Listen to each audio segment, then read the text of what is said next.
Lars Christoffersen i centrum af banen i dag før kampen i Randers. I centrum kom han også i 2 situationer i anden halvleg, hvor han ikke dømte straffe. Først mod Chris Sørensen for dette benspænd, og herefter mod Da Cruz for denne handball. Lars Christoffersen så ikke selv Da Cruz tage med hånd og mente, at Boval selv søgte kontakten, sagde han til Onside efter kampen.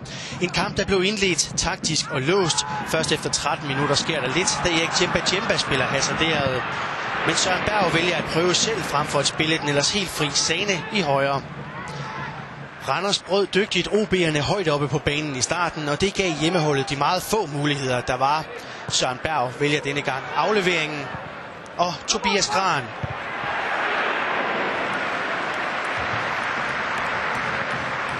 OB er uhyggelige i standardsituationerne, hvor den fynske fysik overtrumfer de fleste SAS-liga-konkurrenter. Helve mod Utaka og Henrik Hansen. Tobias Gran har i sin Randers-tid hidtil slet ikke dokumenteret den store form, der tidligere har gjort ham så frygtet i SAS-ligaen. Men mod OB, hans øvrigt tidligere klub, virkede han aggressiv og tændt. Tobias Gran forsøgte sig flittigt i de første 45 minutter. OB kom til Randers med en fornem høst med 19 ud af 21 mulige point i de seneste 7 kampe, og fynboerne livede langsomt op. Absalonsen stjæler kuglen hos Søren Pedersen, Utaka, Demba Nyren, Hans Henrik Andreasen og Utaka igen. OB, som var lidt langsomme ved starteren i dag i Randers, begynder at dreje på gashåndtaget.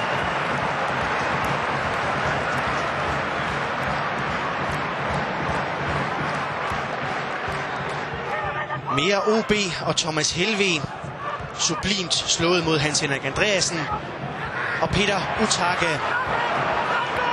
OB er farlige, når de får slået de høje, vinklede bolde fra flanken, og her var Helve fast leverandør af sukkerballer.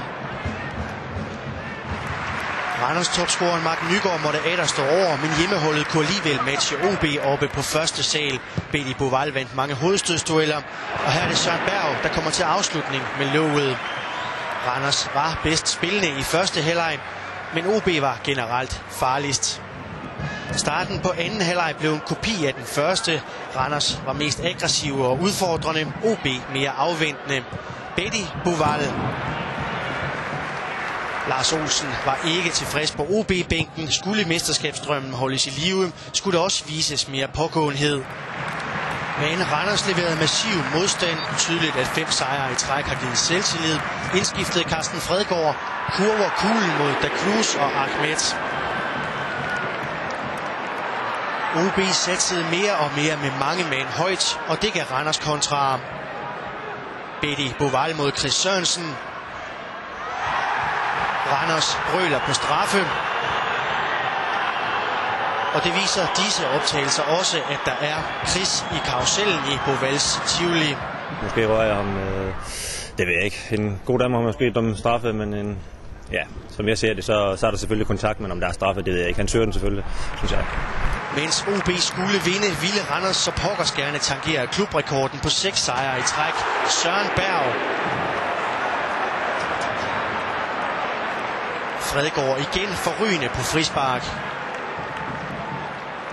Mere Randers i en kamp, der efterhånden lignede et gadeslagsmål. Voldsom og kaotisk. Søren Berg igen med hovedet.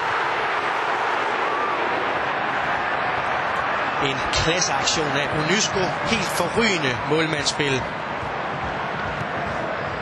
Arik Unysko blev holdt varm af de svirrende Randers-spillere. OB igen fanget langt fremme i en efterhånden betingelsesløs offensiv. Søren Berg og ny polsk parade. Kampen slutter helt naturstridigt 0-0, og OB hælder nu 6 point efter FCK inden næste weekends stormøde på Fyn. Er det mesterskabsdrømmen, der ryger her?